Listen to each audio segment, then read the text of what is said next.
Welcome in the latest episode of that SEC podcast. I'm your host, Mike Breton. Go by SEC Mike on the Twitters. And there's our great friend, Steven Lassan, senior editor over at Athlon Sports. Steven, we missed you last week. How you been? Hey, Mike, it's great to be back this week. It's good to catch up with you and all the cousins. Missed hanging out with you guys last Monday, but man, I enjoyed all the content you guys have been delivering from SEC Media Days, top-notch stuff. So kudos to you, Cousin Shane, and the crew over there at that SEC podcast. The best place to get SEC content on the internet.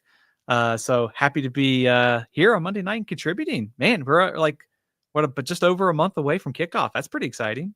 We are, and man, I'm seeing a lot of love in the comments for Cousin Shane. We appreciate you. Anybody that missed it, the SEC Morning Hangover, that was debuted this morning. If you missed it, you can check it out. That's the beauty of YouTube, Steven. If you miss it live, you can watch it at any point, and Cousin Shane's going to be doing that every morning, 7:30 Eastern, 6:30 Central. That's way too early for me, Steven. I don't know about you, but again, that's the beauty of YouTube. So go check it out. Next, I can't wait to see where Cousin Shane will go next on his SEC Morning Hangover. And we got so many interviews still to come. Posted Cole Kubelik, an hour with Cole. That's on the YouTube channel. Don't turn this off. When it's over, go check it out if you missed it. But hey, Steven, as always, we launched last week all our coverage presented by MyBookie, back for another season. So want to give him a shout out. MyBookie.ag, that's the website. You put in an initial deposit. If you put in a promo code SEC, it's on the bottom of the screen. It's going to be there all season. They will instantly match 100% of whatever you put in as an instant deposit over at MyBookie.ag. So they covered our way to media today, so we're helping them out to promote their website. So, Steven, I say all that to say we got a lot to cover, man. Steven's nervous about some of these records. He's already told me.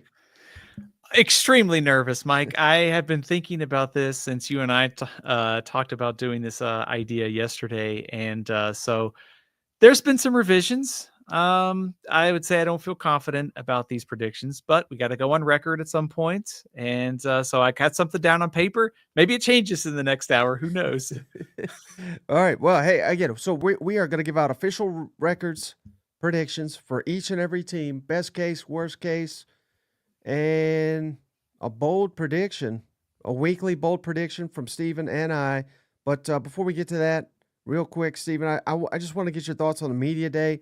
The media poll, for anybody that missed it, we highlighted this yesterday, but apparently my audio was so horrible no one could really hear me anyway. Hopefully it's a little bit better. But Texas, Steven's Texas, voted number one, no surprise. Georgia 2, Bama 3, LSU 4, South Carolina 5, Florida 6, Ole Miss 7, A&M 8, Tennessee 9, Oklahoma 10, Auburn 11, Mizzou 12, Vandy 13, Arkansas 14, Kentucky 15, and Mississippi State 16. So shout out to Steven's Texas Longhorns, but that's the good news. The bad news is I don't think the media has gotten the champion right in like 20 years, or maybe once or twice during that time, but not many times. What stands out to you, Steven, aside from your Texas Longhorns, number one? Right. So congratulations to Georgia or Alabama or LSU, right? They're like in the driver's seat. Texas is one, and the media can't get this number one team right. So it's going to be somebody else in that top four. I think the first thing that jumped out to me was the Alabama LSU debate at 3 and 4. Alabama got the nod at 3, LSU at 4. That's one of the things I've been wrestling with a lot the last couple months since our magazine comes out. I think maybe I'm a little bit higher on Alabama than I was like back in April. So I agree with what the SEC media has here. The other thing is I like Oklahoma higher than 10th. I am buying some stock in this Oklahoma team. Maybe it's like media days, Kool-Aid and everything this offseason, but I was going back and watching some of John Mateer's tape last year and continue to get excited for what Oklahoma's offense could be with a full offseason of Mateer and Arbuckle coming over from Washington State, plus that defense. So I'm a little bit higher on Oklahoma at 10. But also, Mike, I think this poll kind of encapsulates what's ahead this year in the SEC, is that it feels like there are 4 teams in that tier 1, and 5 through 12, you can shake them up a couple different ways and feel good about it. That's the hardest part of figuring out your preseason rankings is 5 through 12. There's not a ton of separation here, I don't think. Yeah, I would agree with that, Stephen, but I would like to point out to all the cousins out there, did you see what Stephen did? He said, oh, Bama, number 3, LSU 4. It's not how he put it in the magazine, Athlon Sports. Go get it now if you haven't already. But he said, but I agree with it. So he's covered all his bases. So it don't matter whether LSU's 3, he's right. If they're 4, he's right. I see what you did. I just didn't want that to go unnoticed. I'm not letting you get away with it, Stephen. I think I've been hanging around you for too long because I think you talked me into Alabama at 3. So, I will say, like, 100%. You got me on record for that one. I think one of the things about, college football now is, like, 8 years ago, 5 years ago, I would have felt 100% convicted in a preseason prediction by April because you knew who was on the team. You've had months to figure it out. We had a bunch of roster changes in December and January, and then we had even more in March, April, and May. We know less about these teams than we ever did before. And so my mind has probably changed on a couple of these predictions since the magazine, and we just had more time to accumulate data and let the dust settle on the transfer portal. So that is college football 2025 in a nutshell right there. Right. Okay. That sounds like a long excuse. But all right. Hey, Stephen, shout out Austin. Austin has gifted a membership to Michael Lynn. Michael, welcome to the family. Welcome to the family. I see Michael Lynn in the comments. Very appreciative of you, Austin. So thank you so much for supporting the show. Also, shout out the legend. The legend, Cousin JR, has done it again. Thank you, JR. JR has just gifted a membership to Cousin Tony Mathis, who's always here. We appreciate you. JR, who sponsors the show officially. The memberships in this podcast are brought to you in part by Cousin JR. And not to be outdone, maybe my favorite, Stephen, after that excuse of what you said. Stephen up. Always showing up for them boys in Tuscaloosa. It's Stephen up. Roll Tide. Thank you, Stephen up. He just gifted Sean Wilson. Sean Wilson, welcome to the family. And Liquid, shout out Liquid, our guy Liquid. He's our IT expert as well, Stephen. He says, thanks for all the hard work the past week to cut together all those episodes while traveling. Great content. We appreciate you, Liquid. And not to be outdone, he has gifted a membership too. Steve, look at this. We got people in our IT department, unofficially, officially, whatever you want to say. He has gifted a membership to Tyler Walker. Tyler, welcome to the family. We appreciate each and every one of you for supporting the show. Truly independent. And I'm glad they noticed, Stephen, because I don't think anybody at the SEC knows when they put us in the corner and they don't let us. We try to get Greg Sankey on the show. We try to get anybody there. We try to get them on the show. But I think still there's a lot of people who have no clue who we are, probably for good reason. But the cousins know, and they're supporting us, so we very much appreciate it. Yeah, I was gonna say that was my biggest disappointment for SEC Media Days is the disrespect of that SEC podcast. We're gonna have to have a conversation before next year, right? I mean, quite honestly, I don't know we deserve any respect. Shay deserves respect. I don't know if I do. I thought maybe you were getting your best like Oprah impression there. You get a membership. You get a membership. All right, so Stephen, it's time now for our weekly bold predictions.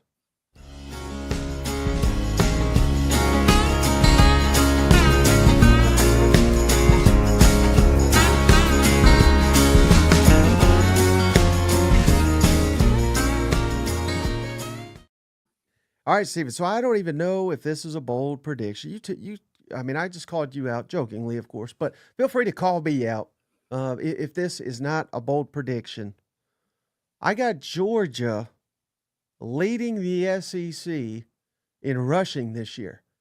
And you might say, well, heck, that's not that bold. I mean, this is mighty Georgia, right? But they're replacing a lot on the offensive line, and they finished 15th in rushing last year. I think that may have only been in conference play.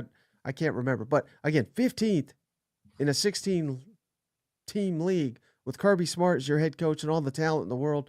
That is an abomination.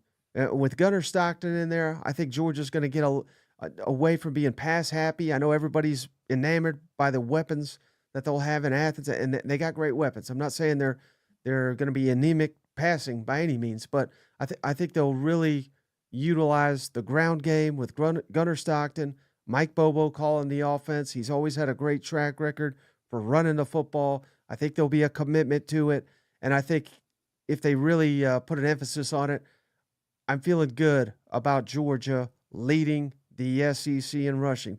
They won't have the number one rusher. I've already said that's going to be Ahmad Hardy from Mizzou, but I'm talking a collection of an offense. Georgia leads the SEC in rushing. What's your thoughts on that take? That's bold, Mike. It's bold, like you said, because Georgia finished 15th in the SEC in rushing, not only in the every game, but also just in SEC play. Also, I think this kind of gets at something you were kind of going on with the kind of style of offense. 31 rushing attempts a game in SEC play last season. Tennessee led the SEC with 45 in SEC games. So there's a pretty wide gap there of like top to bottom. LSU was actually last at 30. It seems like to me you'd like to see that number for Georgia a lot closer to 40. So to your point, I think about style, and I think, yeah, we're enamored with Zachariah Branch and Noah Thomas and the tight ends that Georgia has. But it feels like this is like back to basics type stuff for Georgia. Like line of scrimmage on defense, line of scrimmage on offense, run the ball, protect your young quarterback. And by midseason or so, you can kind of take the training wheels a little bit more off of Gunnar Stockton, and you've got that good rushing game to go with the defense. So I like that prediction.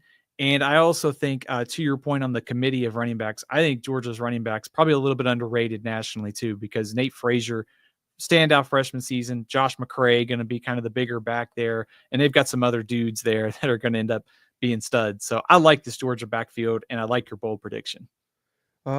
This might be too bold from Ashley Schaefer, Stephen. My prediction: Kentucky will win a conference game. Well, no comment. We'll get to Kentucky, right? Right, we will. All right, so Stephen, what is your bold take for the week? I promise we didn't coordinate this, but I'm going to stay in the same like stat category here. I'll tell you what inspired me. I've looked at like all these preseason all SEC teams, and some, idiot at Athlon Sports being me puts out a, 4-teamer. I keep looking at these and I keep thinking there's one player that's not getting enough respect. Florida running back Jaden Baugh is like invisible on some of these lists. It's like people forgot that he, led the team in rushing, and Montrell Johnson is gone, and they've got one of the best offensive lines in the SEC. 2015, Kelvin Taylor was the last time Florida had a 1,000-yard rusher. I know Billy Napier and the Gators, they're probably going to spread the rock around, but give me Jaden Baugh to hit 1,000 yards. And come December, he'll get some respect. So that's my bold prediction. Jaden Baugh gets to 1,000 yards, breaks the streak, and gets that respect that he deserves this preseason. Yeah, I love that one. I think Jaden Baugh is going to be a breakout star for the Gators this year. So that may not even be bold. You know what? I mean, I think he could easily do that with what Florida's got back on the offensive line. We all know Billy Napier loves to run the football, and the threat with the passing attack. That's one thing, Stephen, that I picked up at Media Days was just how enamored a lot of the people that cover Florida, people on the DJ Lagway as well, were kind of enamored with his receivers. So this could be the best collection of receivers. They're largely unproven, at least in the SEC level, but man, that could be a position group that very few around the conference. I know Florida fans are very high on their receivers, but the rest of the conference may be sleeping on a little bit. But shout out cousin Trey Tucker. He said, well, I figured Stephen would say Arch would lead the SEC in rushing. I mean, I thought that was a given. Everybody else is rushing for second, right? Hey, let me ask you something about Media Days. Did you get a vibe on any team that maybe surprised you? And I'll kind of give you one. From reading some stuff out there, it did feel like there was a little bit more doubt about Georgia, and that kind of surprised me. Did you pick up on that, or did you pick on something else that surprised you? I think the most surprising thing that I kind of came away thinking I'm too low on a team is South Carolina. So I kind of bumped them up a couple spots. We do the my media ballot prior to media days, and then the last day of it, we actually cast our ballot. So I moved South Carolina up. That's interesting because I think you're right. I know Georgia did get the second most votes to win the conference, so it's not like people are totally sleeping on them. But I didn't see a lot of people. I know Cousin Shane voted for Georgia, but he's the only one that I could think of that I saw that actually voted Georgia to be that high. So, yeah, I mean, I'm sure Kirby's playing the disrespect card, 7-5 or what have you. But yeah, that's interesting. A lot of people are down on Ole Miss, even though literally everyone I spoke with could not be more effusive of Austin Simmons. So that's kind of interesting that you could be high on the quarterback, but maybe down on the team. Missouri, a lot of people are seemingly underrating Missouri. Here's the thing, Stephen. Everybody I talked to at media days, they except for Kentucky and Mississippi State, they could hype up their team or whatever, and then you're like, man, he's right. They're going to do the X, Y, Z. They're going to be awesome this year. And then you turn around and someone's got you hyped up on Auburn, and then someone's got you hyped up on another one that was kind of hard to hype up was Arkansas. But aside from those three, everybody else was easy to hype up. So it's hard to come out. If you're more negative on a team exiting media days, I think it's going to be a really, really bad year. I thought Sam Pittman seemed fairly confident, and that's maybe I'm misreading the room on Pittman. But to your point, we'll get into the schedule. It is very difficult this year. I also thought LSU was confident. I thought Brian Kelly kind of had just that aura of confidence coming in there with what they've done in the portal and what they've done on defense. And I mean, it's a critical year, and I try not to get too hyped one way or the other on what coaches say at media days, but it is interesting to kind of gauge what the temperature is among some of these teams in the conference. Mm-hmm. All right, so Stephen, now is the moment of truth. We have delayed for so long. We gotta do it, Stephen. We're gonna predict the records for each and every team. Throw us a donation, and we'll cover your team. Let's do the people that have donated. So Austin, shout out Austin. He was the first one. Tennessee. Let's do Tennessee, and you tell me if I'm wrong, Stephen. Anybody that missed it, go check these out. Our fall camp season previews, and this is kind of how I did it, Stephen. You could do it totally different if you want, but the over under 8.5 for them Tennessee Vols. But here's where I was alluding to our fall camp previews. We did win, loss, or toss for each team. And I kind of wanted to run these by you real quick, Stephen, in case you missed any of them. And let me know if you strongly disagree with any of these win, loss, or tosses for any of the teams. So let's do Tennessee real quick. I've got should be wins: Syracuse, ETSU, UAB, at Mississippi State, Arkansas at home, at Kentucky, New Mexico State at home, and Vanderbilt at home. Meanwhile, I have at Bama, Oklahoma at home, and at Florida as toss-ups, with Georgia at home as the only guaranteed loss. Are there any of these that you strongly disagree with? Not at all, Mike. I think you nailed it for Tennessee. It's interesting that's kind of how you approached it, because I went through every schedule and did sort of I think these are the clear W's, these are the clear losses and the toss-ups, and you kind of figure out from there where the games are. But I think for Tennessee, I think the games, it looks like a 3 or 4 game season for Tennessee. That Oklahoma game in November at home, Florida on the road, and Alabama on the road. Those are the ones that feel the most toss-up type games for Tennessee, because I would be very surprised if Tennessee beats Georgia, although with all the new faces that Georgia has, catching them in early September isn't bad for Tennessee. Right. Okay, so best case scenario for Tennessee, Stephen. Mike, go ahead, please. Go ahead. No, Mike, go ahead. I think we'll make Cousin Shane happy, right? Yeah, I'm not, happy for him would be 10-0, but, or excuse me, 12-0, but I'm saying 10-0, because until I actually see them beat Georgia and Kirby Smart, I know they did it the one year, they needed the Hail Mary. completely different teams these days. But I got to give that one to Georgia, regardless of where the game's played. I'm not saying Tennessee's got no shot, but I think catching Georgia is probably more often than not would be favorable. But given all the transition on Tennessee, I'd actually rather play Georgia late in the year if I'm the Vols. So that one I think is a for sure loss. And then the combo of at Bama, at Florida. I'd say best case scenario, Florida's already in the dumpster. They fired Billy Napier, so maybe we're figuring out a way to win that one. I'm also very high on Oklahoma. So give me best case for Tennessee, 10-2.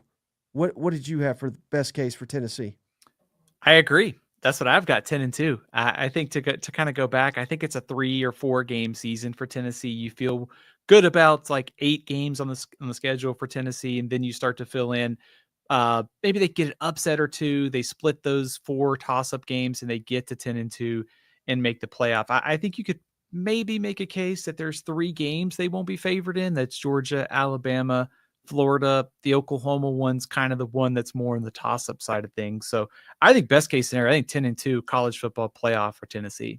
Mm-hmm. And then worst case, Steven, I'm going, it pains me to do, but I would say 7-5 with Georgia, Bama, Florida, Oklahoma, all as losses, and then a mix of 1 between Syracuse, Arkansas, Kentucky, Vanderbilt. And again, Tennessee should beat all those teams, but again, I'm going worst case here. So worst case, 7-5. What was worst case for the Vols for you? I had 7-5 as well. I think this Tennessee team, there are questions with this team this year, but also I think the schedule gives them a pretty high floor. And also I think where those games are, like some of their road games are at Mississippi State and Kentucky. That's 2 of the bottom teams in the SEC. So it's going to require a team like Arkansas, like an Oklahoma to go, or Vanderbilt to go into Neyland and get a victory. So not impossible, but I think that the bottom just doesn't drop out for this team, even though the late quarterback change, because of the schedule, there's a pretty favorable path to 7 or 8 wins. So I think if you throw the 4 games that we kind of talked about, Georgia, Florida, Alabama, Oklahoma, I would probably put a loss either to Vanderbilt or to Arkansas like you had as well to get to 7-5. All right, so my official prediction, I've been going back and forth on this all day. 8-4? No, 9-3. Come on, Steve. I'll give them 9-3. Again, I don't think they could beat Georgia, but the edge there with the Oklahoma is the home field advantage. If that was at Oklahoma, I'd pick Oklahoma. I just go back and forth. At Alabama, I think Alabama's winning the conference, so that should tell you how good I think they're going to be in Tuscaloosa. That's a loss. So between Oklahoma and at Florida, there's a loss there. It'll probably be, Florida owns Tennessee in the Swamp, so I'm going 9-3. I'm going 8-4. So I know Cousin Shane's probably going to kick me off of the server later tonight. Mike, I think it's the 3 games. It's Georgia, Florida, and Alabama. And I gave them a loss to Oklahoma. I feel like that game looms large, like for positioning within the conference. So I think I thought before the Nico thing, Tennessee was probably closer to 9-3. I'll deduct another win here. So I'll go 8-4 for Tennessee. They lose those 3 games, and then maybe they lose to Oklahoma or just an upset somewhere along the way. I think that's fair. I think if we had done this 10 minutes earlier, I probably would have said 8-4 too. But I'm glad we disagree. What prompted you to go with the more optimistic side of that Tennessee thing? Oh, I just didn't want Shane to not show up and do his morning show. That was probably the main thing right there. But sure. Again, no, I think Tennessee will continue to flirt with a playoff. Even, I think they'll be fueled. I think they're eager to prove some doubters wrong. This clearly was not a Nico, a team that was Nico centric. Even though they probably would have been if he was on the roster. But they weren't last year, and I don't think they're going in the tank just because he's gone. Totally agree with you. I think one of the overlooked parts of Tennessee's season last year is that it was a defense and running team that got them to the playoff, and Nico was kind of a supporting cast. And I think Aguilar, could be really solid in this offense. There are some questions, of course, O-line, receivers. But, yeah, I think given the floor of the schedule, if you can pull off an upset or two, beat Oklahoma, you beat Alabama, or you beat Florida, that's 10-2, and Tennessee's back in the playoff. Yep. All right. Hey, Crazy with Cheese Whiz. What a name. He just became a member to the channel. Crazy with Cheese Whiz. Welcome to the family. We appreciate you, buddy. All right. The second one. Of course, it's always JR, Steven. JR's usually number one. But he got beat today, but not for long. Georgia Bulldogs, Steven. Let's look at their Georgia's win, loss, or toss as we had it on our fall camp preview. And this Georgia's a little bit easier to do than most. Every game aside from Bama, just because they're kind of cursed with Bama, Texas, which Steven is got going 50-0 this year, and then Florida in Jacksonville. Again, Florida game a good game last year. I think Florida's going to be much better. Those are the only, and I'm not even saying that they could win all these. So those are the only ones that I have listed as toss-ups. Every other game is a win. Do you disagree with any of these? I might add toss-up to either the road game at Auburn or the November 29th game against Georgia Tech, because Georgia Tech gave them a game last year going on the road to play Auburn. If you think Auburn's better, I think you could talk yourself into toss-up. I don't know that I would do it, but I think that's something I might give a little bit more consideration. Is that crazy? Yes. I forgot you were paid by Hugh Freeze, so that makes sense. We're golfing tomorrow. We're watching Cousin Shane's show. All right, so best case for Georgia, again, I think is a little bit easy. I'm on record, Steven. I don't think any SEC team's going undefeated, but best case, I think Georgia 12-0. Am I crazy? Not at all. I have the best case as 11-1, only because I don't think anybody is going undefeated in this conference. I just think it's too hard in this era. I think 12-0 in some of these smaller conferences, very likely to happen. But I just think Georgia has enough landmines on its schedule where it stumbles at least once. So I'd say best case 11-1 or 11-1. But if you wanted to be super optimistic, 12-0, you would hear no complaints either. Yeah, and again, maybe I'm nuts, Steven, but I'm saying worst case 10-2. We went 10-2 last year, and we were at Bama, at Ole Miss, which may have been the best Ole Miss team ever. Didn't make the playoff. And then Texas, all those on the road, and yet we still went 10-2. So I think worst case for Georgia is 10-2. I went 9-3. I don't think Georgia's going to finish 9-3. I think they are going to be in the national championship mix. But let's just say, what if Florida is indeed a top 10 or 12 team? They gave them a game in Jacksonville last season. You have to play Texas and you have to play Alabama. Those are potentially top 5 teams. I mentioned the road game against Auburn, and then of course Georgia Tech at the end of the year, who gave them every bit of trouble last year in Athens. So worst case scenario, you lose to 2 top 5 teams, and then maybe you stumble once against Georgia Tech, Florida, or Auburn. So that's kind of really bad worst case scenario, but I would go 9-3. Man, I'm picking up a vibe from you, Steven. Everything's negative Georgia. Georgia discounting. This is just your arch mania has gotten to your head, I think.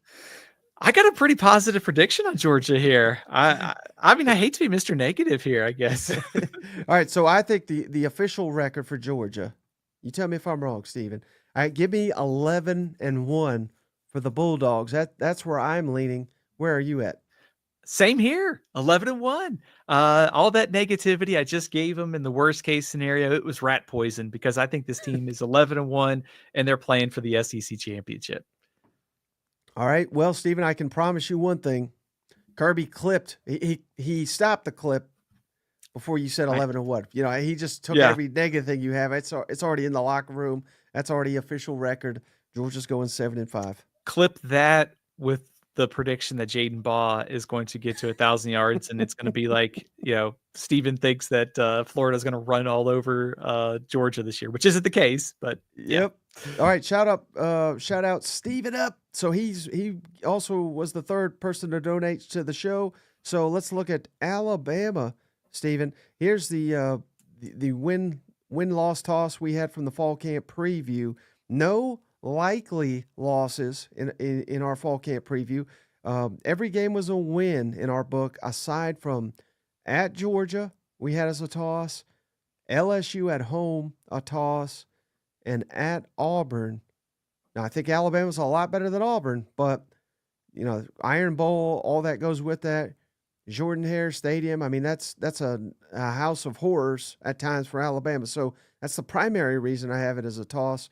Would you disagree with any of these?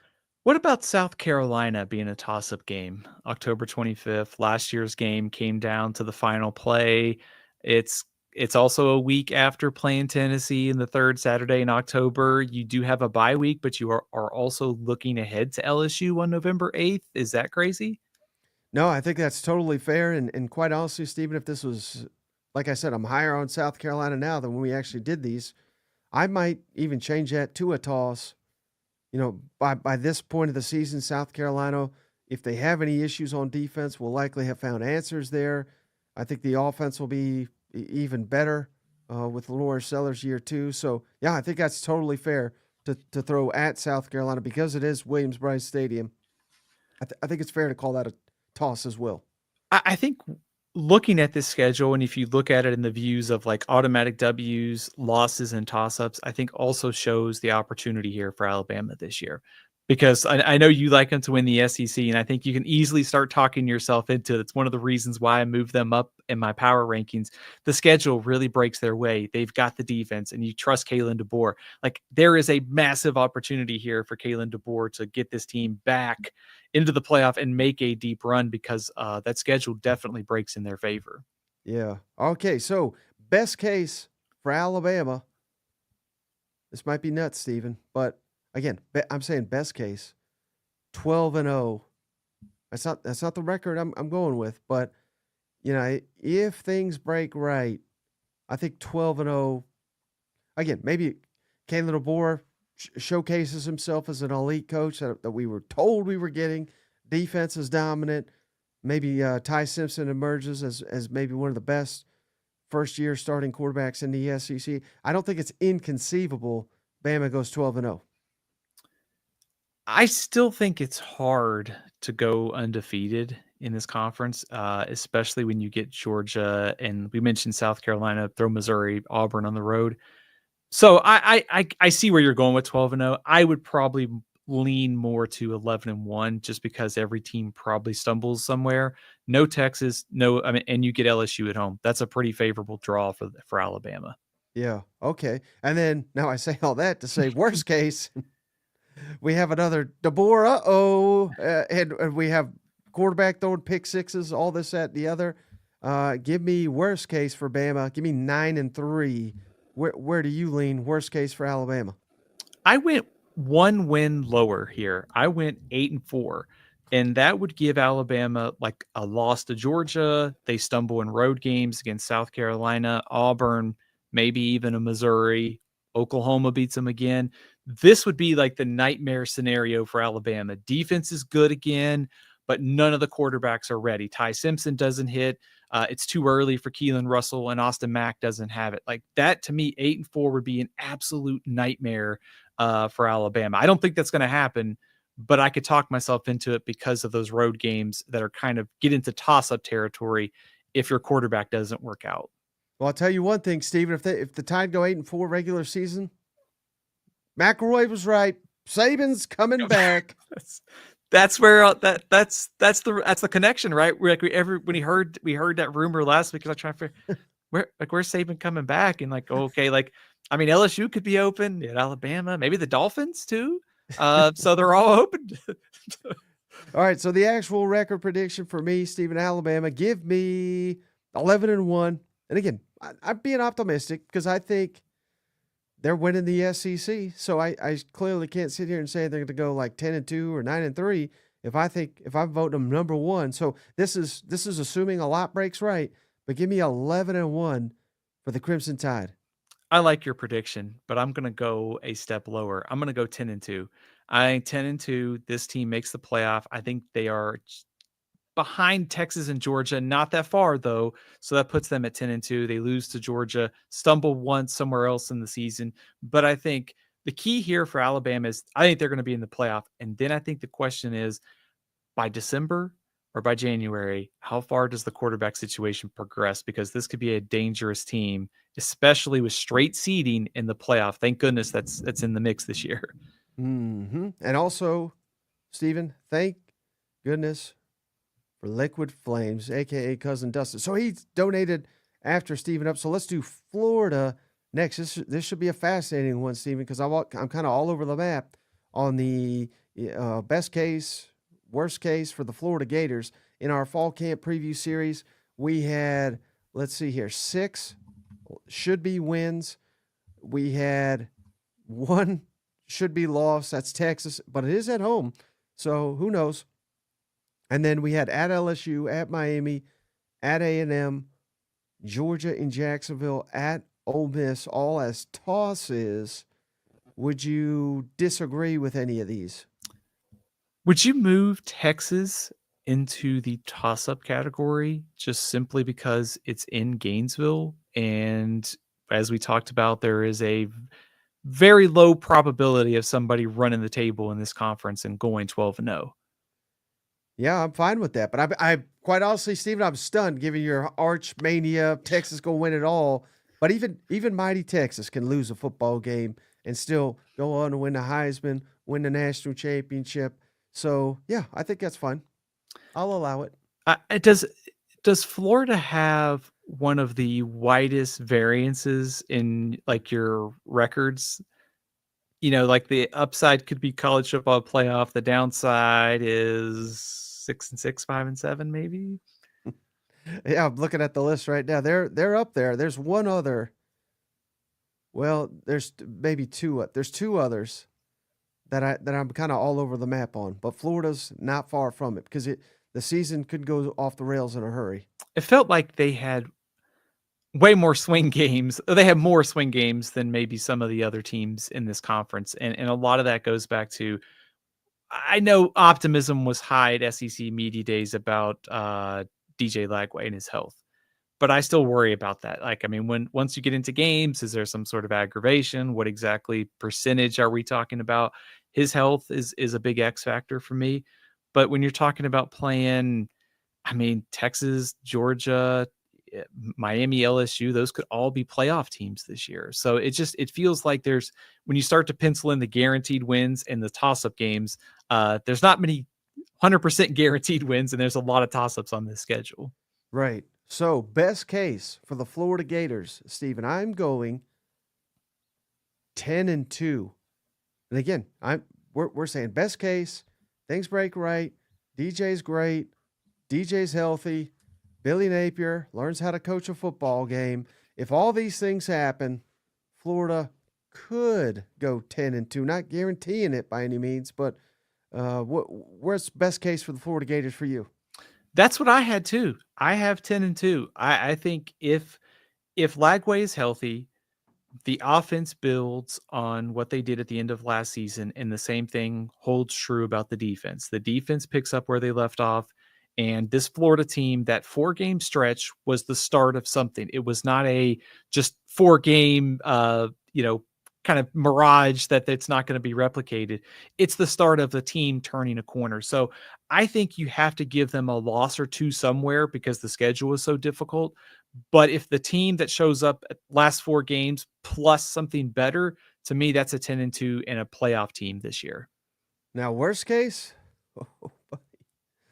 oh, Billy, you're going to have to pack your bags because we just went 6-6, which, again, I just said 10-2 optimistic. But if you tell me they lose at LSU, at Miami, I don't know much about Miami, but that's conceivable. Texas, at A&M smoked you. Georgia. I mean, these are racking up here.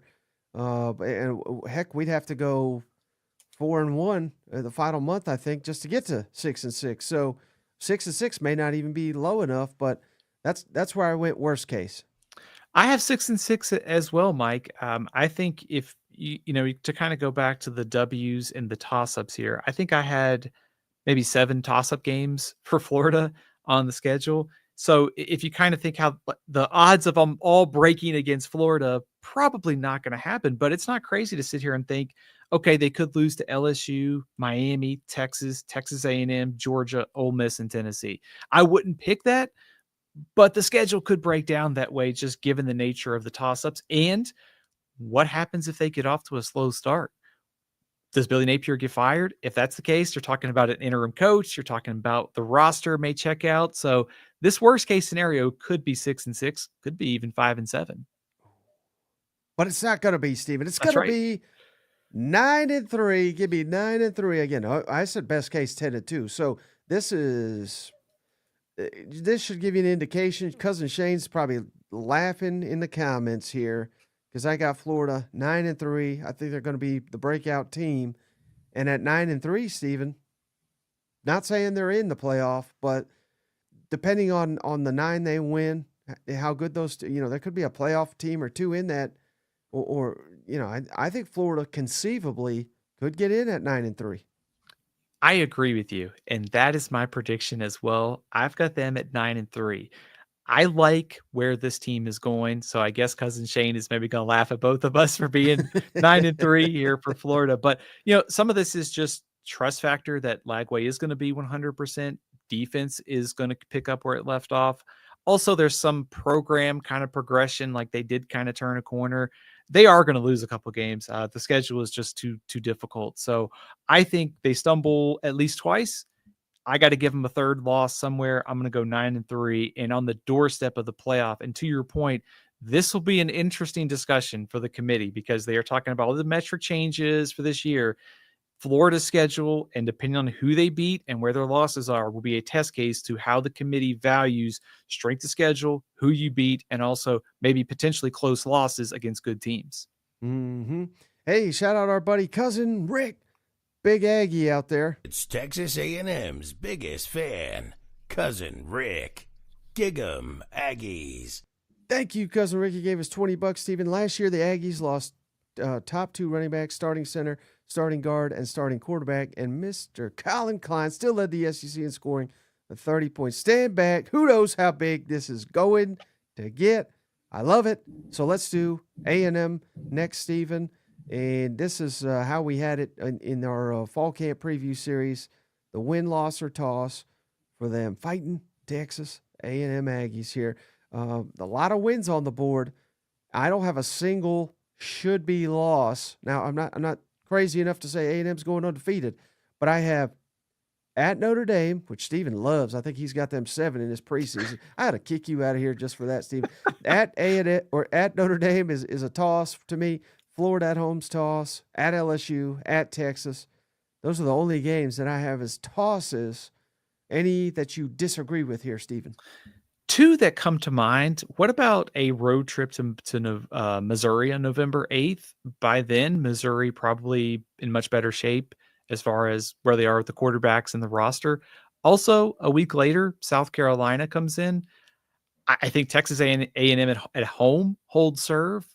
But if South Carolina does end up being maybe top 12, top 15 good with Lenore Sellers, that to me is kind of a toss-up game because he could just come in and carry this team to a victory. So those are maybe the only 2 I would slide into the toss-up category.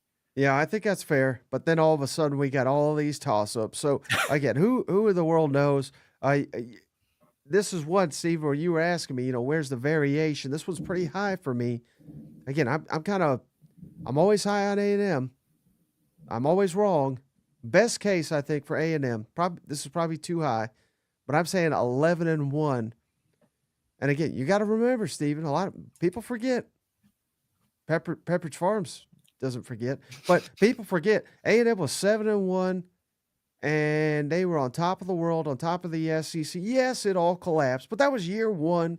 Mike Elko, who in the heck else is 7-1 in their first season in the SEC, or even finishing 8-4, which I know it's Texas. 8-4, it's a popular joke. I make it all the time. But that was year 1, Elko. I think if they can make that year 2 jump, this could be the breakout team in the entire conference. So on the best case, again, not my prediction overall, but best case, I think A&M could go 11-1.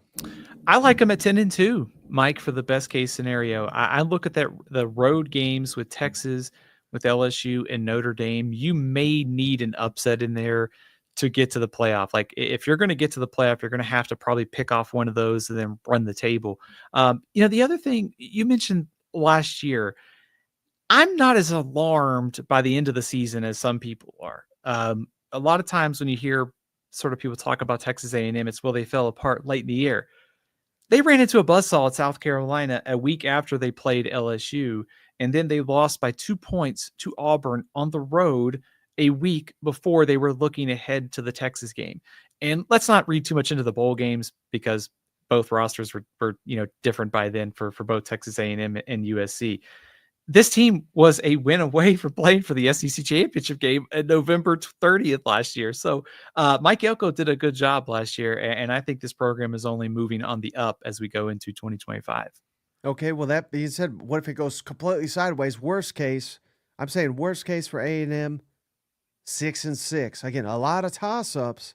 If they lose all their toss-ups, I don't think 6-6, given that 7-5 is the over/under. I'm not. Again, I don't think that happens, but it's conceivable to me. I went 7-5, so I was a little bit more optimistic here. We kind of touched on the road games against Notre Dame, with LSU, with Texas. You throw Missouri, maybe Arkansas in there, and then that doesn't take into account the home games against Florida or South Carolina. So I think in that scenario, this would be Marcel Reed doesn't take that step forward. The defensive line, secondary, the personnel just isn't there. They're just a year away. So I think worst case scenario, I think it is 7-5. I would be surprised if this team finished 6-6. Yeah, well, they're not. I'll tell you what they're going to do, Steven. They're going 10-2. This is my dark horse. I got A&M making the college football playoff, sneaking in. And honestly, I think 9-3 is maybe a little bit more realistic, but I've already on the record, A&M's by playoff team. So I had to put them in at 10-2. I don't think that's crazy to suggest that if things break right for A&M, they can get to 10-2. I like your prediction. I think Cousin Rick's going to be angry at me. I went 8-4. I know. Well, I mean, that's actually pretty smart for A&M. I hate to do this, but when I went the schedule, I went, losses to LSU, Texas, Notre Dame. And then I thought, if I'm this high in Florida, I think Florida's probably got to go into College Station and get a victory, or Texas A&M just stumbles somewhere else. So I don't love this pick, but I'm going to go 8-4 for Texas A&M. Okay. No, that makes complete sense. You took the coward's way out. But that's fine. All right. Hey, how about this one, Steven? Shout out Dean Machine gave us $5. Let's talk about the top defensive line in the country. Cousins Boomer. So obviously a big Sooner over there, Steven. Let's do Oklahoma. And then when we did our win-loss toss for the Sooners, it was actually the first one we did. I had the tosses, Steven. Michigan at home, Auburn at home, at South Carolina, at Tennessee, LSU at home, and then the two likely losses, Texas in Darlington there, and then at Alabama. Would you disagree with any of these? No disagreement, Mike. I think you nailed it on this one. That Michigan game looms very large early. It's kind of a tone setter game for both teams. We'll see what Michigan and Bryce Underwood has, but also it's a good chance for John Mateer against a good Michigan defense. And of course, the Jackson Arnold Bowl in late September should be pretty fascinating. I think if you were ultra optimistic about this team, I think maybe you could talk yourself into Texas maybe isn't as good as maybe people think. Oklahoma's defense takes care of a suspect Texas offensive line. Maybe Oklahoma steals a victory in Dallas. So that would be the only one I could maybe talk myself into. But if I'm picking Texas to win the national title, I'm not sure I can call that a toss-up game, right? Right. Okay, so best case for the Sooners, Steven, give me, and again, this is best case. This is going to be a difficult schedule, no doubt. But again, the schedule sometimes, Steven, in late July look daunting. And then all of a sudden it turns out maybe they're not as daunting. best case for OU, give me 10-2. They honestly, I know the record is nowhere near that last year, but they weren't that far off.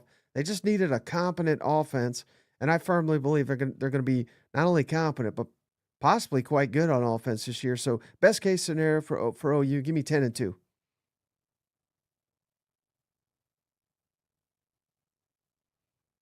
I think we lost Steven. He got that excited to talk Oklahoma Sooners football. Hate to see it. But I will say this. One thing that really impressed me, again, it's kind of hard to get a really read on any players. You run into these players at media days, you kind of get enamored with all of them. But John Mateer, for what it's worth, dude's built like a linebacker.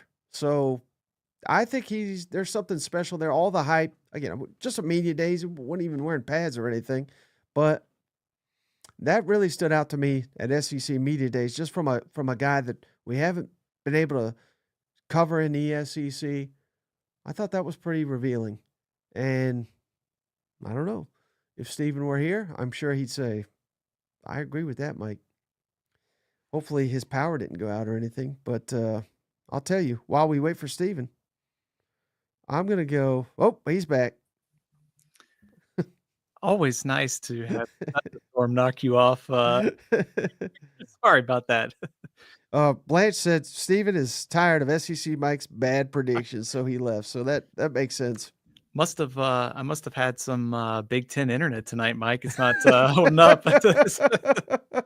So I think you cut out right after this. I said best case for Oklahoma 10-2.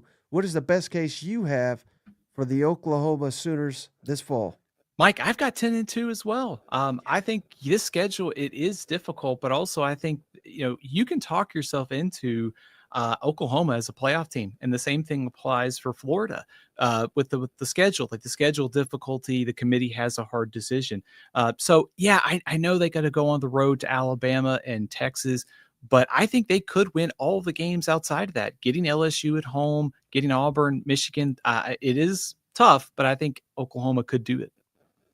Now, you were asking me, Steven, where's the widest variance? It may be for this team. So, because I got worst case for Oklahoma. Again, I don't think this is going to happen, but things, let's say everything goes sideways here. Oklahoma 5-7, and this was like assuming they lose to Michigan, losing to Auburn, losing all the road games except, of course, Temple. Missouri beat you again. Ole Miss, yeah, LSU. I mean, so many tough games. I think 5-7 is worst case for Oklahoma. I'm a little bit more optimistic. I went 6-6, but I see where you're going here because let's just say the quarterback and the offense and all that, it doesn't work out. And the defense is on the field for too long against a very difficult schedule. Also, same thing as Florida. If this doesn't go well during the season, even with the athletic director change, could this team fall apart to some extent? So I still, even with a difficult schedule, I went worst case scenario 6-6. I think they find a way to sneak into bowl eligibility. If they got to 6 wins last year with that offense, they can surely have a better offense this year and get to 6 wins again. Right. All right. So record prediction for the Sooners, official. I'm going 9-3. So again, I'm high on the Sooners.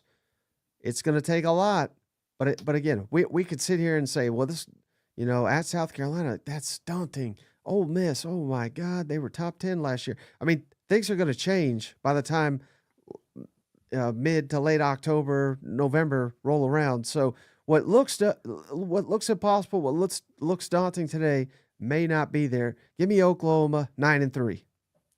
I went 8-4. I wanted to talk myself into 9-3, Mike. I was close to changing some W's and L's here, but Texas at Alabama, there's the home game against LSU and the road game against South Carolina.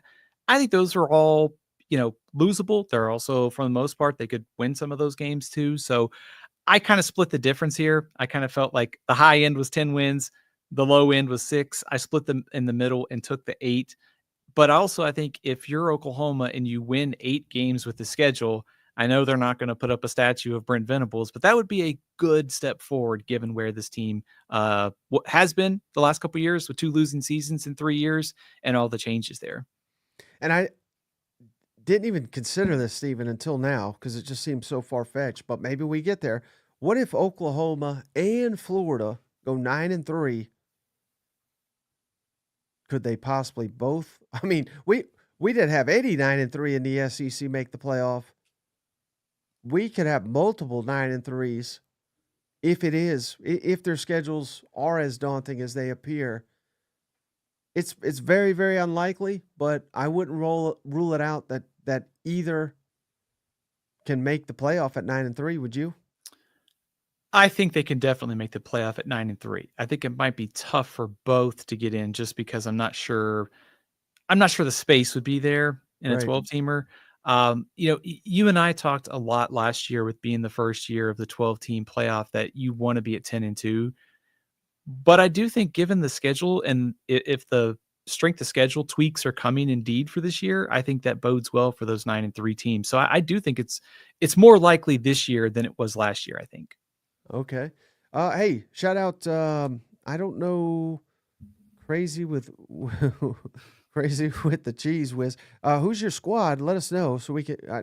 I can't tell based on your profile picture. We'll get to your team next if you let us know. But we did get a donation, Stephen, from cousin Dakota, Mizzou, MIZ, 10-2. So let's do Missouri, Stephen. They're next. Win-loss toss based on our fall camp preview. I've got the only likely losses, Bama and A&M.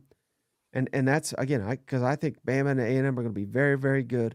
But you could talk me into those possibly being tosses. And then I got South Carolina at home, at Auburn, and at Oklahoma as tosses. Would you disagree with any of these? What about Arkansas being a toss-up game? Could Arkansas be fighting for bowl eligibility in that last week of the season? I think they might be fighting for a loss just to get rid of their coach based on what the people been telling me down there. Again, we like Sam Pittman, but I can't give that a toss given how Mizzou's has owned Arkansas. I think you nailed it then. I think if you feel good about Missouri beating Arkansas, I think those loss and toss-ups make a ton of sense here. I think the only one that was on my radar outside of Arkansas was the Kansas game in the second week of the season. But I think Missouri at home takes care of business there. Right. So best case for the Missouri Tigers, Stephen, give me 10-2, and they would get that bid to the college football playoff. What is the best case you see for the Missouri Tigers?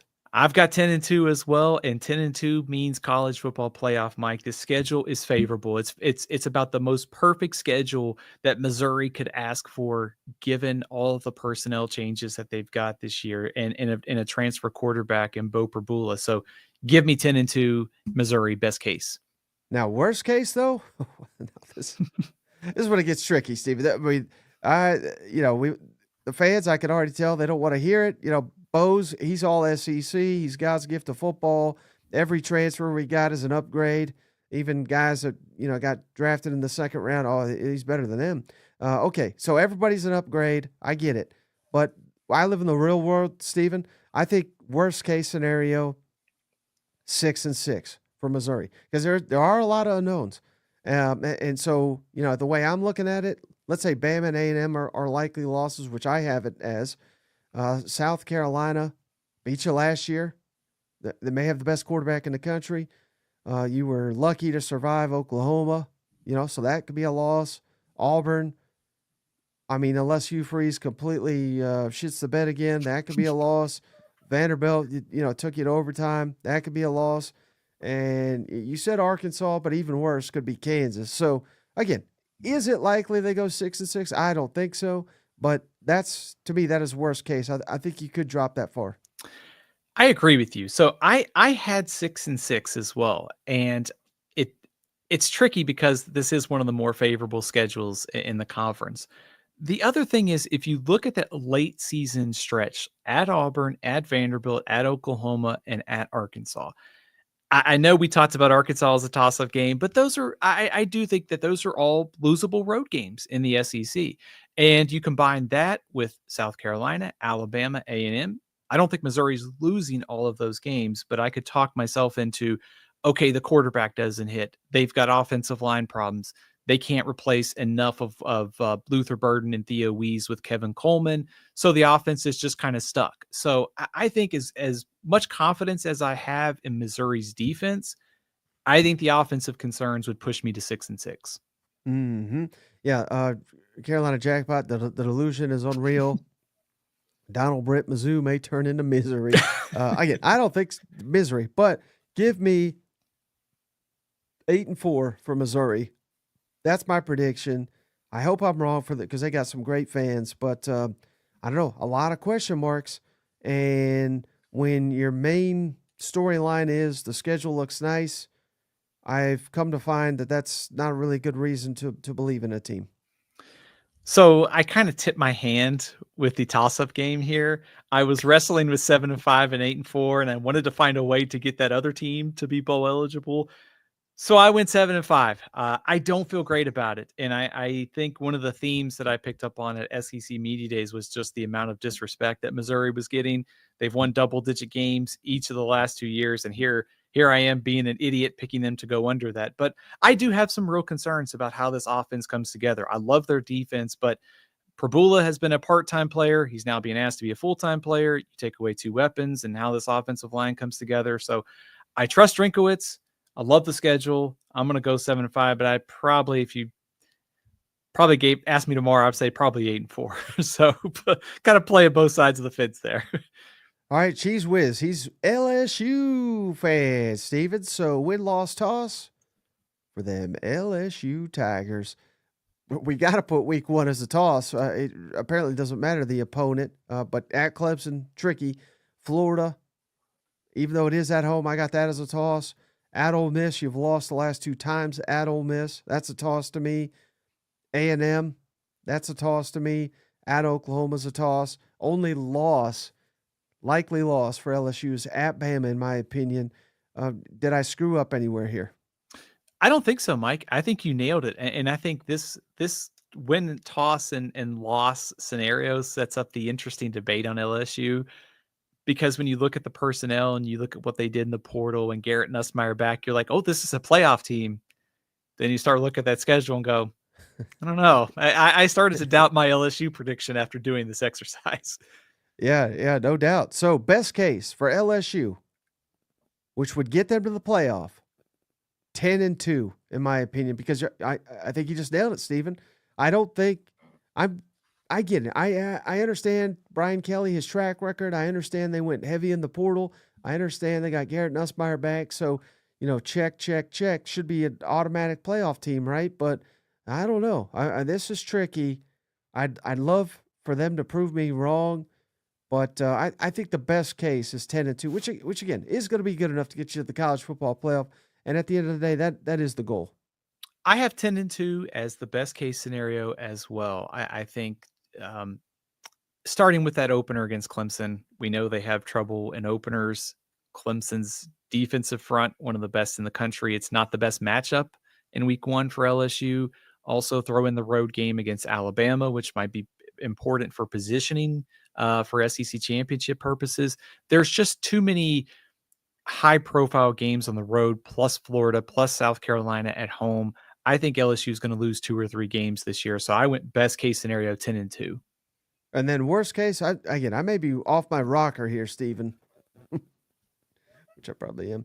But give me LSU 6-6. Absolute worst case scenario. You lose all the tosses, and in this scenario, you're losing to Clemson, you're losing to Florida. South Carolina could get you. Hell, they cheated South Carolina last year. As long as maybe if the refs don't cheat them this year, maybe South Carolina will beat LSU. Absolute worst case, 6-6. I went 7-5. So I'm not too far off of where you were going with this one for LSU. I think this would be a nightmare scenario where the defense just isn't much better. The portal additions are good, but they're not making an impact enough to go from maybe the bottom tier of the SEC on defense to middle of the pack or the top. Offensive line doesn't come together, and all of a sudden you're talking about Garrett Nussmeier taking too many hits when you play Clemson, when you play Florida, South Carolina, Dylan Stewart getting after them. So I think it's unlikely that LSU gets to this point, but I would take 7-5 as an absolute worst case scenario. Yeah. So my official prediction for them Tigers, Steven, give me 9-3. I got them just outside the playoff. I've been saying all off season I do not have them as a playoff team, but I understand. I understand the people that do, and that's fine. But I'm just not a huge believer right now. They'll be in contention all year, but I think Alabama or Oklahoma will knock LSU out of the playoff. I've got LSU at 10-2. I picked them to make the playoff, so here we are. We are riding LSU to get to the playoff. You mentioned that Oklahoma game. They knocked out Alabama last year, November 29th at Oklahoma. Could be a nightmare scenario for LSU if you're sitting there and you think they lose to Clemson, they lose to Alabama. That game against Oklahoma on the 29th could be kind of either make or break for LSU in getting into the playoffs. So this is more of a pick based upon personnel for me for LSU. Schedule's hard. I think LSU just figures it out. They get to 10-2. Hey, shout out Wesley Williams. I missed this long ago. Gave us $5. Joey for Heisman. Go Vols. We appreciate you, cousin Wesley. Let's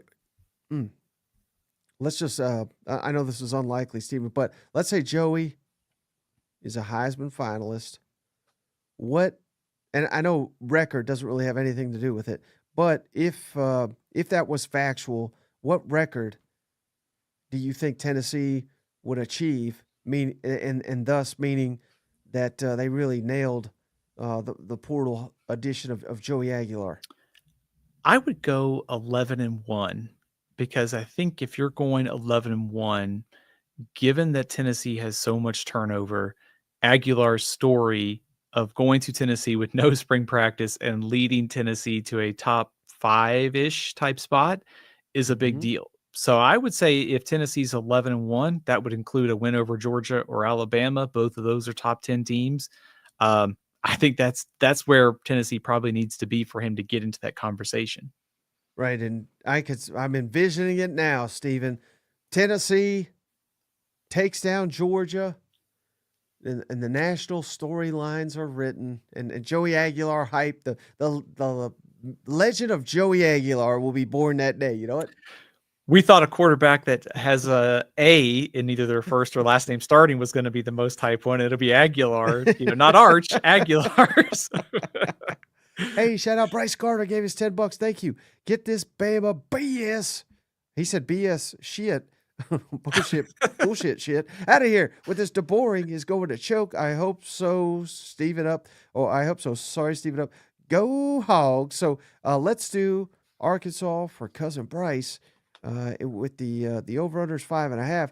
But here's how we had it, Stephen, on our win-loss toss fall camp preview for the Razorbacks. We had at Ole Miss toss, Notre Dame at home toss, Tennessee on the road toss. Oh, so many tosses. A&M at home, Auburn at home, Mizzou at home, all tosses. And then at LSU, at Texas, likely losses. Would you disagree with any of these? Whew. Mike, that's a brutal schedule. I have to agree with you. There's not a whole lot of guaranteed wins on the schedule for Arkansas. I do think there is a little bit of a danger in that non-conference slate. I'm not going to predict Arkansas State to upset Arkansas, but they have been looking forward to getting Arkansas on the field. So their motivation will not be an issue. And also at Memphis could be tricky. Memphis has a lot of new faces. But getting them going on the road to the Liberty Bowl, of course, there'll be a ton of Arkansas fans there. That's kind of a tricky spot, but I would probably stick with your W's and toss-ups there. Okay, so best case for them Arkansas Razorbacks. Again, I'm trying to be optimistic here, Steven. I'm going to go best case 8-4.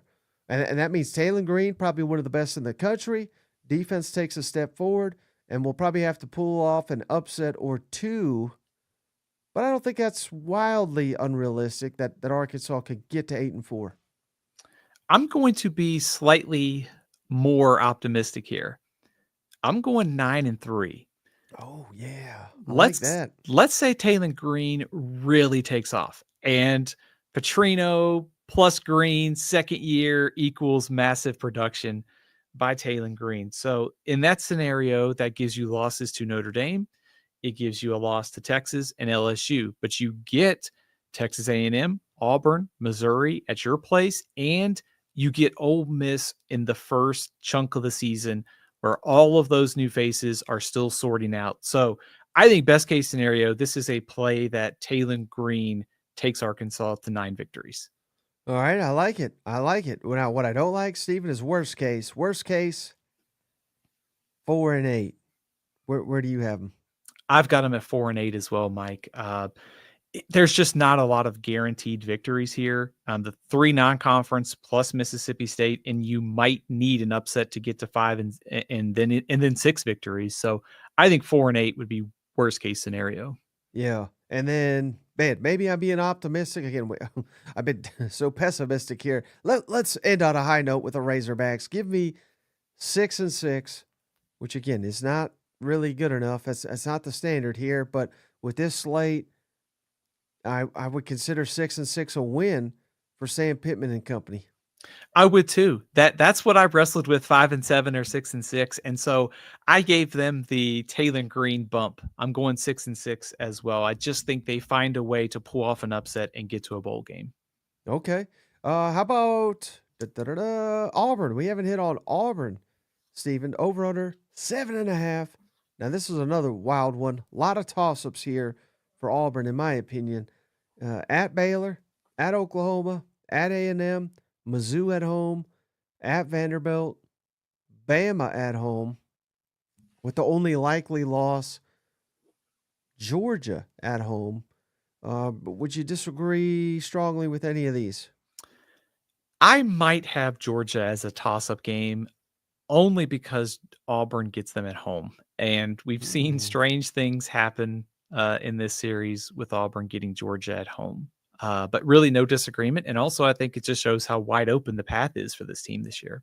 Mm-hmm. So best case for me, Stephen, is Auburn going 9-3. How about that? Ooh. To where I think they'll likely, who knows, but I think they'll likely lose to both Georgia and Alabama. But I think in this scenario, they're probably stealing one of them.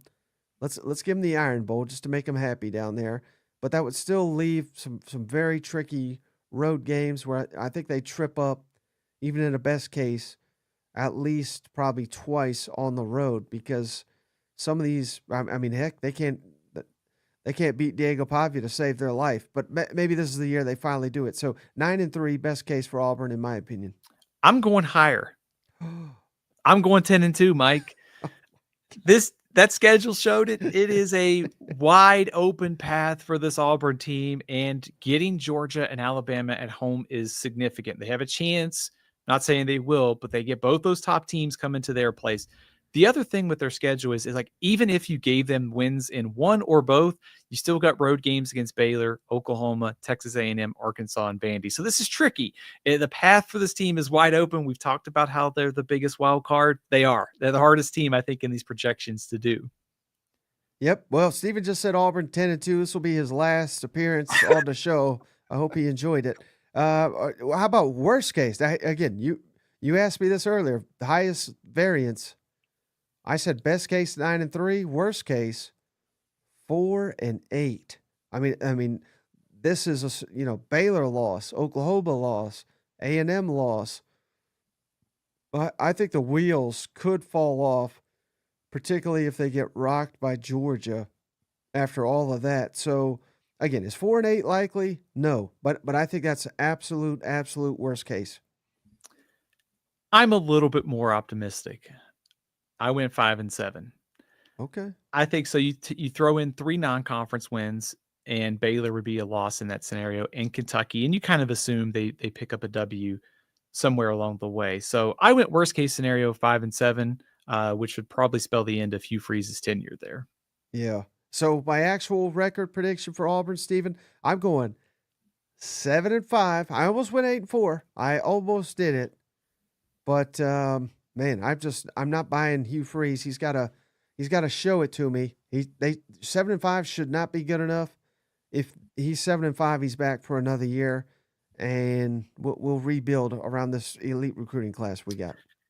I wrestled with 8-4 or 7-5, but honestly, the only way I could get Arkansas to a bowl game was to change the records of Arkansas, Missouri, and Auburn. So I had to go 7-5 to get that to happen. So I went 7-5 for Auburn, but also, Mike, I think this also gets at the challenge of predicting this team. Is there's so much of a wild card potential, an unknown at quarterback, but also a potential to go maybe 9-3 and 10-2 and be in the mix and be a playoff team. But I would like, if there's anything that Auburn needs to do differently this year, is don't beat yourself. We saw this so many times last year with turnovers and mistakes. If they can clean that up, they're already going to be in a bowl game. And the question is, what's the next step? Is it 8 wins? Is it 9 wins?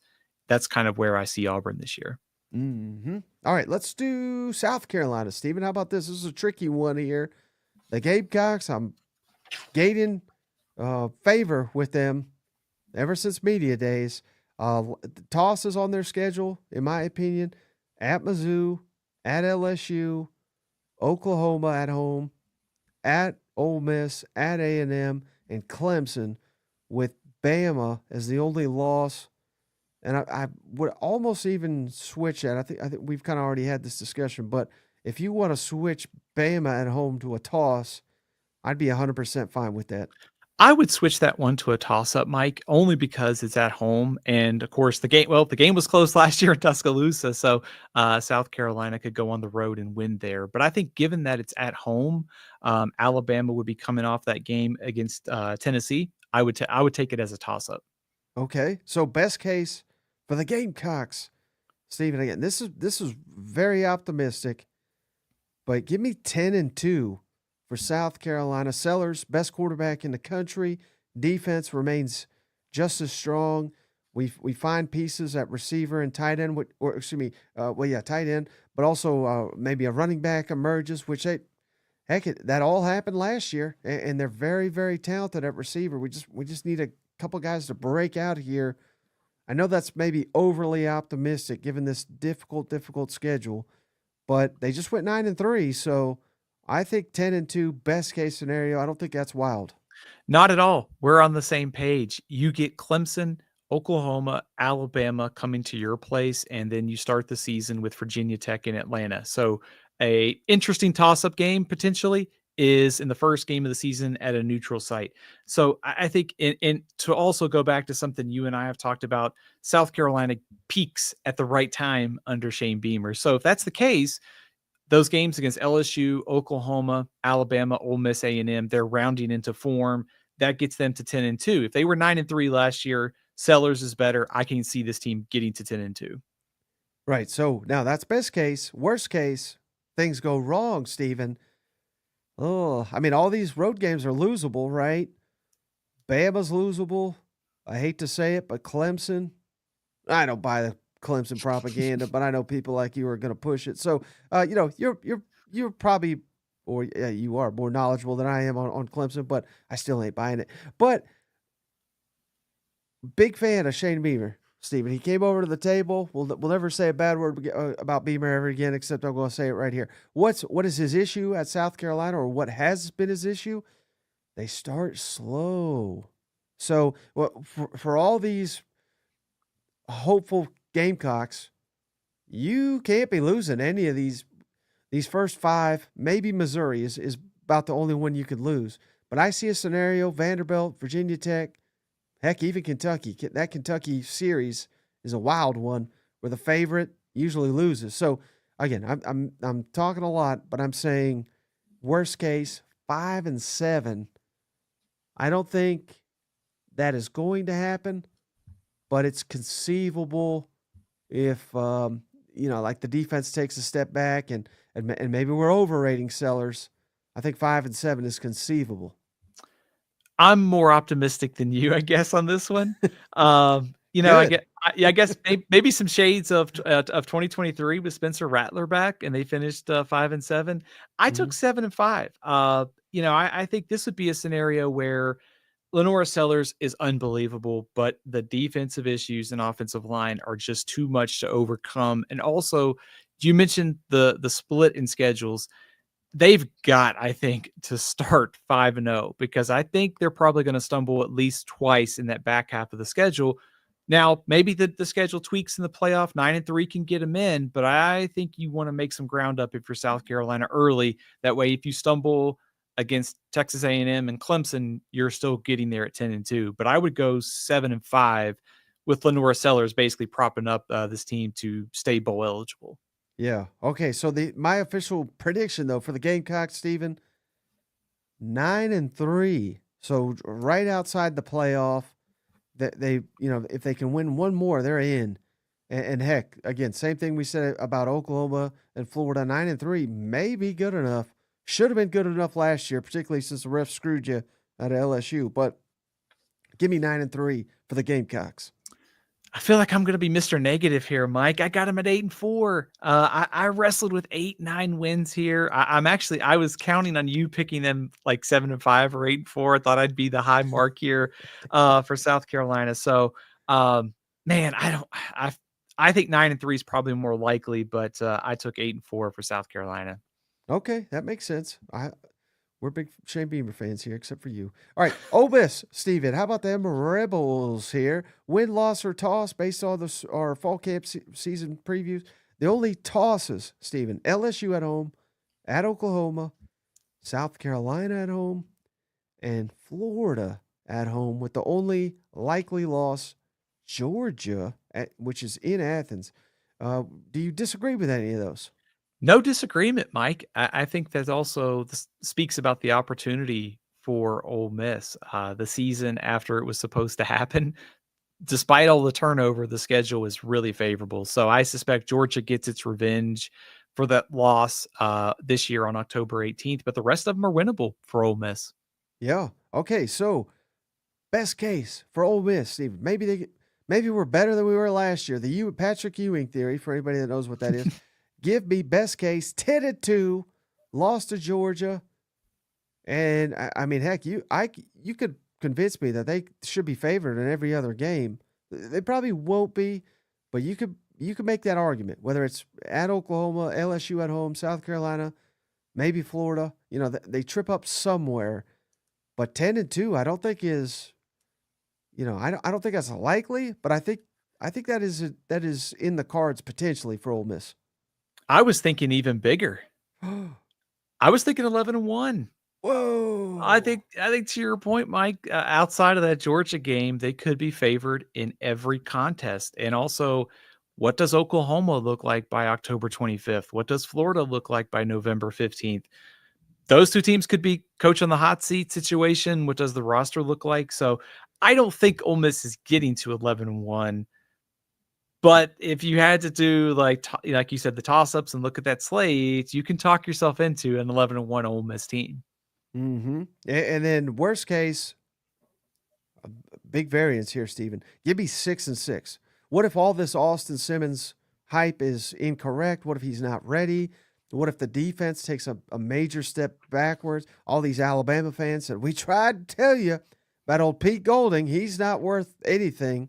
I think they're dead wrong, by the way. But if things break wrong, all your toss-ups, LSU, Oklahoma, Florida, South Carolina, you lose them all, then, and heck, Lane Kiffin's known to blow another game he shouldn't. Give me 6-6. That worst case scenario for Ole Miss. I'm going 7-5. So I think this would be a scenario where they lose to Georgia, they lose to Oklahoma, they stumble against South Carolina or Florida, and then maybe you do get that crazy loss to Kentucky or Mississippi State in the season finale. So I would go 7-5, but also, you mentioned this with Missouri, and it is something to think about with Ole Miss.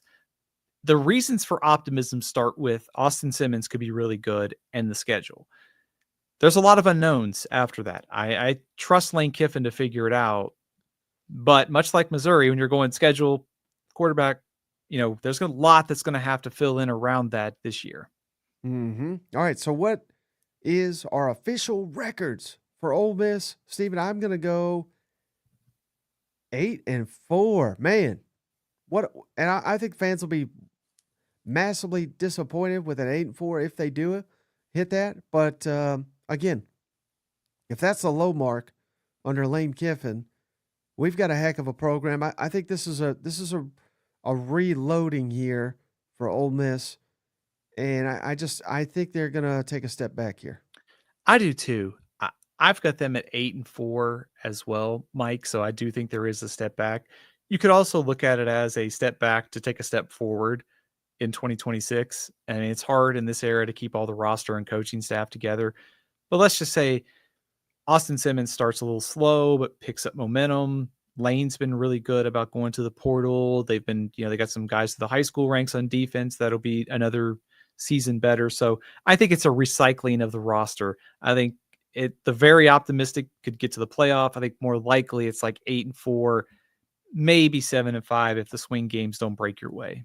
Yeah. All right. So this one should be a little bit easy. I can't believe you let me go this long without getting to Texas here, Steven. Texas, win, loss, or toss from our fall camp preview series. There's not a likely loss on the schedule, in my opinion. At Ohio State and at Georgia, only 2 tosses. Would you disagree with any of these? I would add Florida to that on the road in the SEC. Yeah. I think that could be especially a week before Oklahoma. I think that's a tricky game for Texas. Okay, I think that's completely fair. So best case for Texas is Steven's what he dreams about every night. 12-0, Arch Manning.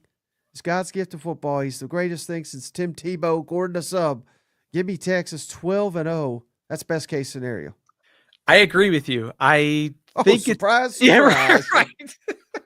I almost wrote down 11-1 just because it's hard for every team to go undefeated. But given that Texas has, I don't want to say it's a 2-game schedule here because some of these games could be difficult. We mentioned Florida, Ohio State, Georgia. What about like Texas A&M being better? There's other opportunities to lose a game, but the schedule, if you think they're the number 1 team or the team to beat, it's got to be 12-0, even if it's very difficult for anybody to go undefeated in college football. All right, this may surprise you, Steven, but worst case, absolute worst case, 8-4. We heard several 9-3s at media days, but heck, at Ohio State, at Georgia, let's say those are losses. I think you're 100% right with Florida, in the swamp. And then who the heck knows, Oklahoma A&M, let's say they split those. Again, this is absolute worst case scenario, but I think 8-4, I don't think that's totally unrealistic. I would go 9-3.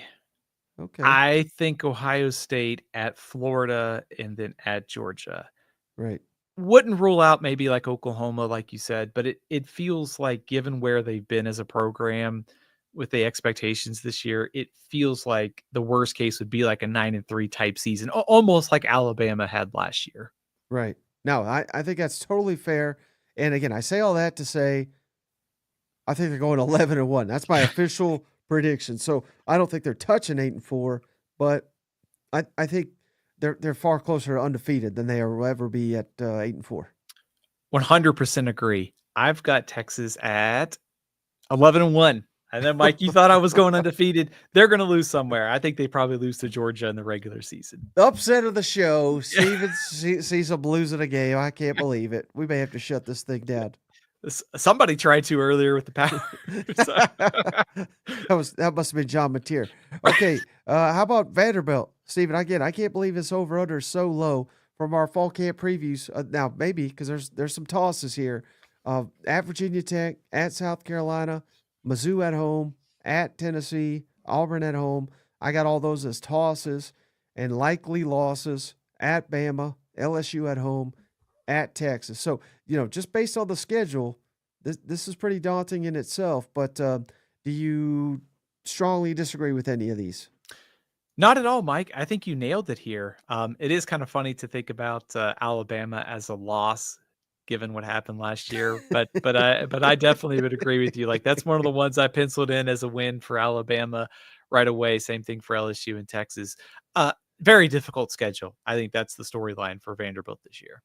Right. But now you could say the same thing last year, Stephen. They didn't have any business getting a 6-6, and they all proved us wrong. So for me, best case, same thing I did on our fall camp preview. Call me crazy all you want.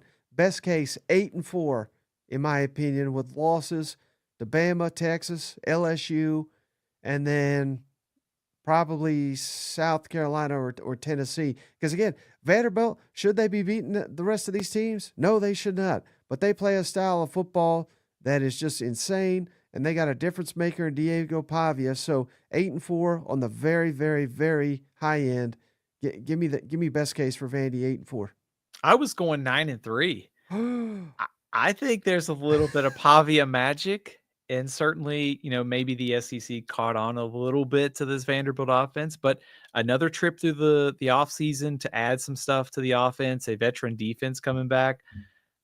It's going to be hard, but best case scenario, like they lose to Alabama, maybe they lose to Texas, and they lose to LSU. If you told me they beat South Carolina and Tennessee to get there, I wouldn't be totally shocked. So that's the super, super optimistic 9-3 pick for Vanderbilt.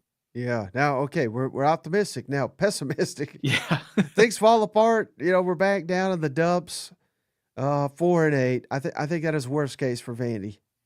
I would go 5-7. Okay. 4-8 might be probably a little bit more realistic here, just given the fact they get Virginia Tech in non-conference play. So I kind of went 5-7 as you get Kentucky, you get Utah State, Georgia State, and East Tennessee State to start, or is it? Yeah, Charleston Southern, sorry, to start the season. There's 4. They pick off an upset. That's 5. I think keeping Diego Pavia healthy is the key to this, because without him, this is probably a 3 or 4 win team. Right. So my official prediction for Vanderbilt, Steven, you tell me if I'm wrong. Give me 6-6. They're going to pull up an upset or 2, just like they did last year.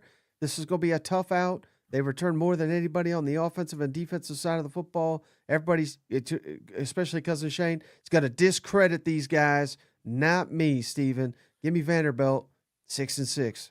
We're on the same page, Mike. Vanderbilt is going to go to a bowl game. I got 6-6 as well. I do think this is a better team this year than they were last year. I'm just not sure it shows up in the win column because of that schedule. Okay, well, I'm glad we were optimistic, because we got 2 more we're going to be pessimistic about here, Steven. Kentucky, we didn't even get around to doing a fall camp preview. They're not worth it, in my opinion, given everything we've seen. Best case scenario for Kentucky, man, give me 7-5. I think that's best case scenario for Kentucky. Could you conceivably see that? I went 6-6. I think it's going to be hard to get 4 wins in non-conference play. And just looking at the rest of that SEC slate, I was kind of like, where are they going to be favored? And this is assuming, like, best case scenario that Auburn ends up being as good as we think, Vanderbilt too. So I went 6-6 for best case scenario for Kentucky. Now, worst case, totally different story for me, Steven. I'm going 2-10. Yeah, that's what I had too, Mike. It's not crazy to think they could lose to Louisville. Toledo is the preseason favorite in the MAC. They are going to be a difficult out in the first game of the year. They are a veteran team, which is a dangerous thing for Kentucky with a lot of new faces in the opener. So I think 2-10 is the worst case scenario as well. Yeah. And then, give me, now call me crazy, Steve. Maybe I am crazy. I think I might be. But give me 5-7. I think Kentucky, and sadly that's overachieving in my mind. I think they steal one in conference play. I don't know where. Auburn, Vanderbilt, heck, maybe even not Tennessee. But I think they'll steal. Maybe Ole Miss. Heck, they beat them last year. So I'm being overly optimistic. Give me 5-7 for Kentucky. Mike, I'm going to be the bad guy here. I'm going 3 and 9. I thought 5 and 7 was the bad guy, but 3 and 9. 3 and Oh, 9. good I night. I actually had Kentucky beating Ole Miss, and then I thought there's no way Ole Miss is finishing 7 and 5. So I changed it. Kentucky's 3 and 9. I've got them beating Toledo and of course Eastern Michigan and Tennessee Tech. But I think to your point, the law of averages suggests that they will find a win in SEC play. I don't know where because it is a hard slate. Maybe it's Vanderbilt, maybe it's Auburn. I've got them 3 and 9. I would, if you asked me to put an over under on it, I think they'll find a win in SEC play somewhere. Maybe you haven't heard, Stephen. Stoops is motivated. Yes. Yes. I love all the memes, by the way. So it's good. All right, final one here, Stephen. Mississippi State, best case scenario for the Bulldogs. Give me. Now this is on the high end, Stephen. But year 2, Jeff Lebby. Maybe things break right. We'd have to steal multiple conference games. Best case, 6 and 6, and making the postseason. I don't think that is wild to suggest, given that they've added some 60-odd players. We'd have to hit on a lot of those via the transfer portal, but I don't think it's completely off the table. I agree with that. I think 6 and 6 would be my high mark for Mississippi State. That requires beating a good Arizona State team in week 2. Also, you could look at it as Mississippi State, as low as they were last year, gave Arizona State a battle in Tempe. It's in Starkville this year with a brand new roster. So what if you did pick up an upset there? That's 4. Maybe you get Arkansas. If Arkansas is in a little bit of disarray from a coaching standpoint, and then you get Ole Miss in Starkville in a game that could be for bowl eligibility. So I got 6 and 6 as well. Very optimistic case for Jeff Lebby making improvement. Now, worst case, I think we just saw it. 2 and 10. I think that's still on the table. I don't think that's the record, but I think that's absolute worst case once again for State. Absolutely. That's what I had too, Mike. And we kind of ran through the SEC games there. I think the question is like, where are they going to be favored in SEC play? I don't see a game right now. Non-conference play, they're an underdog or will be an underdog against Arizona State, but also that game against Southern Miss on the road. Southern Miss has a ton of new players. They're going to be much improved this year. Could be tricky. So 2 and 10 gives you wins against Alcorn State and Northern Illinois. Northern Illinois, by the way, beat Notre Dame last year. Granted, they have a brand new roster, so they're dangerous as well. All right, so my official record prediction, Stephen, I hope I'm wrong, it would be an improvement. Give me 4 and 8 for Mississippi State. I'm going 3 and 9, Mike. I hate to be Mr. Negative here. The same thing with Kentucky. The law of averages suggests with all the new players, second year of a coach, they'll find another win somewhere. Right now, though, I just can't find a place in SEC play to give them a W, and I think Arizona State's still a top 15 type team right now. I had to go 3 and 9 for Mississippi State. I think that's fair. I think it's kind of sad we're having to hype it up 4 and 8, but that's where we're at, and hopefully Mississippi State can prove us dead wrong and give those fans. And they got some tremendous fans. Hell, we got several in the comments here every episode, even though their programs currently in disarray. So they deserve better. Hopefully they get it. I think Mississippi State's running back group, maybe one of the more underrated positions within the SEC. Also, I do think a second year of Blake Shapen probably pays off. I'm interested to see how all the transfers and weapons play out.